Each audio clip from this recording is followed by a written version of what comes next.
saya sependapat dengan Bu Nur Hayati bahwa fermentasi itu dapat membuat adonan wadai itu lebih mengembang, karena di fermentasi sendiri itu dapat meningkatkan volume adonan melalui produksi gasnya.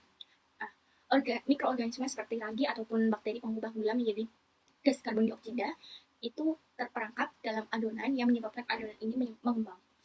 Nah, manfaatnya itu dapat meningkatkan tekstur dan rasa serta memperbaiki sifat organoleptik dari wadainya itu sendiri.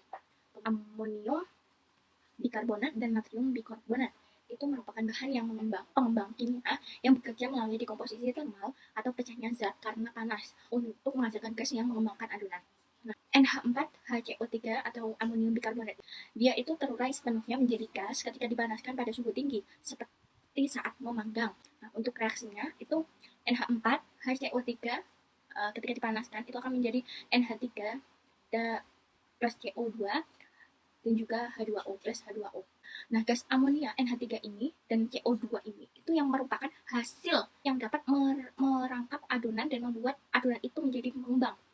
NH3 itu memiliki bau yang sangat menyengat dan tajam. Jika produk yang dipanggilnya itu memiliki kadar air yang tinggi lebih dari 5% atau terlalu tebal. Gas amonia ini mungkin tidak sepenuhnya menguap selama proses pemanggangan dan dapat terjebak dalam produk akhir. Kemudian untuk natrium bikarbonat atau NaHCO3 atau biasanya kita kenal sebagai soda kue, dia itu membutuhkan komponen asam dan kelembapan untuk bereaksi dan menghasilkan gas CO2. Terdapat asam di dalam adonan itu dan prosesnya itu pemanasan saja itu akan menyebabkan terurai meskipun reaksinya itu lebih lambat dan kurang efisien.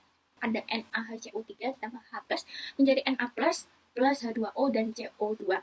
Amonium bikarbonat NH4HCO3 itu juga yang mengembangkan itu hasil gas amonianya dan karbon dioksidanya. Tapi kalau misalkan natrium bikarbonatnya itu yang mengembangkan itu hanya karbon dioksidanya saja. Apabila konsumsi natrium bikarbonat ini sangat-sangat banyak, itu pasti akan memiliki risiko. Nah, risikonya itu karena kandungan natriumnya yang tinggi itu dapat memengaruhi keseimbangan elektrolit tubuh yang sehingga menyebabkan alkolisis metabolik.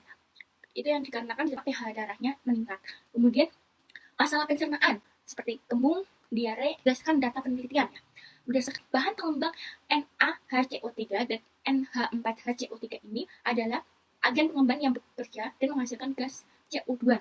Gas amonia ini menguap sepenuhnya selama pemanggangan yang berkontribusi pada teksturnya dan tidak meninggalkan residu rasa asalkan proses pemanggangan cukup lama dan suhunya tetap. Untuk prinsip dosis optimalnya itu pada dosis yang 2% NaHCO3 dan 1,5% NH4HCO3 itu jumlah gas yang dihasilkan itu seimbang dengan struktur adonannya sehingga menghasilkan volume yang ideal dan tekstur yang sangat renyah, enak, lembut begitu. Dosisnya itu terlalu tinggi di atas 3% dan 2% H4 NH4HCO3 dan 3% NaHCO3 itu akan teksturnya itu kasar, rapuh ya.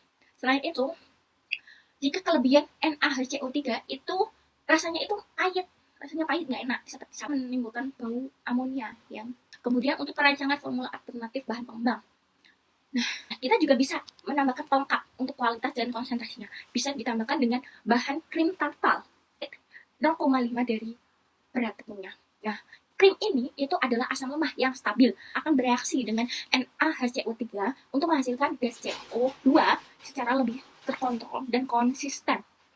Sehingga itu mengurangi ketergantungan pada keasaman alami bahan lain dalam adonan dan membantu menetralkan residu basah dari NaHCO3 dan mencegah rasa pahit.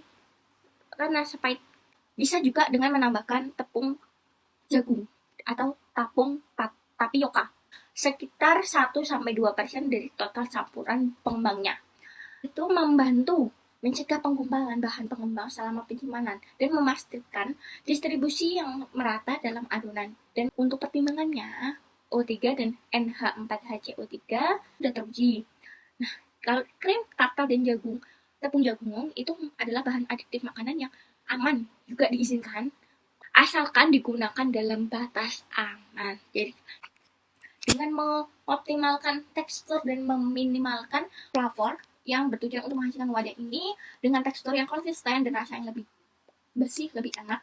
Untuk strateginya itu dapat kita bisa lakukan pengenalan produknya gitu, mendemonstrasikan cara-caranya. Cukup sekian, kurang lebihnya saya mohon maaf. Terima kasih.